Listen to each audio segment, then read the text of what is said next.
Hey there, Lensmates, it's Book Lens. Welcome. Why don't you go ahead and find a comfortable spot, maybe even lie down, and just listen. Because we have an absolutely unbelievable story for you today. It's one that unfolds in a place where, let's be honest, hope is often in very short supply, and second chances can feel totally impossible. I mean, just think about that question for a second. How does a man serving a 65-year sentence become a movie star? It sounds like it was ripped straight from a Hollywood script, right? But what's so wild is that this isn't just a movie plot. Nope. This is the real-life story of one man's incredible journey from behind bars to the silver screen. And it all begins with a film that decided to break all the rules. So back in 2018, HBO puts out this film called OG.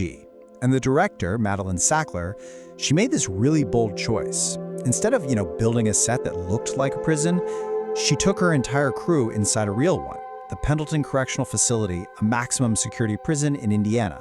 The whole idea was to capture an authenticity that you just can't fake. And to get that realness, the film's cast, well, it was made up of the actual people who live and work within those walls every single day. But they took it even a step further. The man who was cast to co-star, to act opposite the incredible Jeffrey Wright, he wasn't some seasoned professional.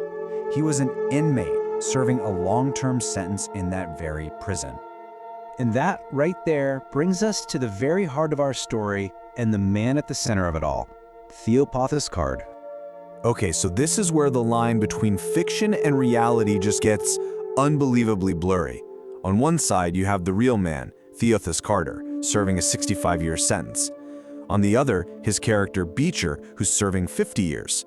Both were young men, both had been approached by prison gangs. I mean, the script was so eerily close to Carter's own life that they actually had to rewrite parts of it because, unlike the character who was a new arrival, Carter had already been inside for a few years. Carter himself really put it best. He said, "It was like someone wrote a script about my life and asked me to play myself." Just imagine that.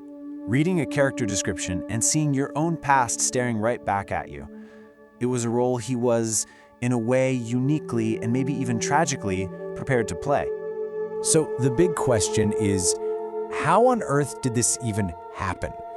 How does a man in a maximum security prison get a chance to audition for a major film in the first place? Well, it all started pretty simply, actually. A chaplain put up a notice that a film crew was coming. Carter, who had absolutely zero acting experience, just decided to sign up, running on pure confidence. And that confidence, it took him from reading for a tiny part to auditioning for one of the leads. And the moment it all became real, I mean, it's almost cinematic in itself.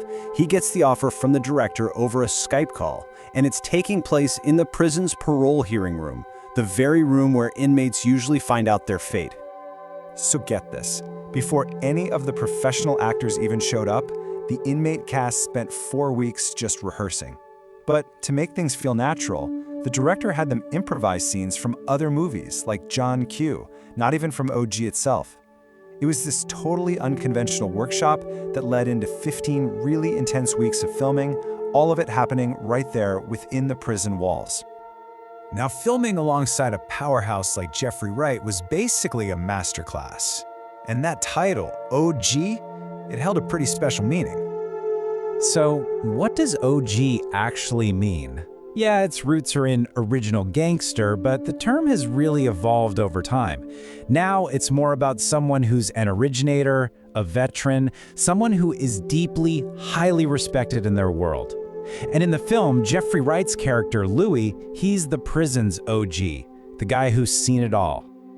Carter said he learned a ton just by watching Jeffrey Wright. He'd just observe how he prepared for scenes, how he brought out every little nuance and emotion. And Wright's performance was so authentic, so convincing, that people on set would sometimes literally mistake him for an actual inmate. Carter pointed out that it just shows how much that prison uniform, that one simple piece of cloth, tells people you're guilty.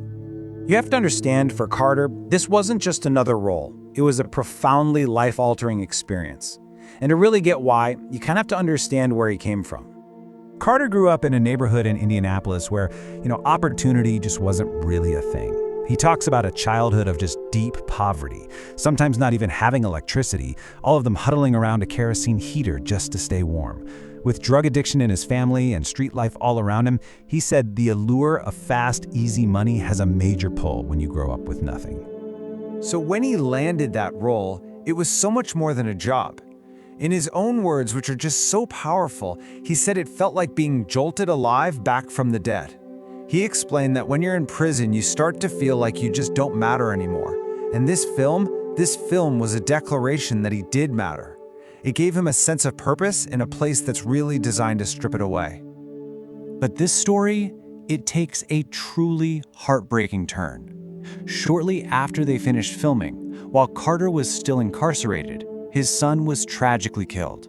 In the middle of all this newfound hope, he was hit with the most devastating loss you can imagine. And in the face of that grief, the film suddenly took on this new, much deeper meaning for him. He reflected on how powerful it was to know that he'd done something positive, something his son could be proud of while he was still alive. He dedicated his entire performance to his son's memory. The impact of this whole project didn't just stop when the cameras turned off. It actually grew into something much, much larger, something that aimed to shine a real light on the lives of the people inside. See, before they even started filming OG, the director held a filmmaking workshop for the inmates. In that collaboration, it actually turned into its own companion documentary, which was co-directed by the men themselves. On top of that, they launched an art exhibit called the OG Experience, showcasing art from people who had been incarcerated. The goal of all of it was really clear: to humanize the millions of people living behind bars, and to challenge all of us to think a little differently about justice and rehabilitation. And all of this, it brings us to our final thought. The Office Carter story is just this incredible example of talent being found in the most unlikely of places. It's a testament to the power of art to transform us. But it also leaves us with this one big, profound question to really chew on. Can a person's second chance, their real opportunity for redemption, truly begin while they are still serving time for their first?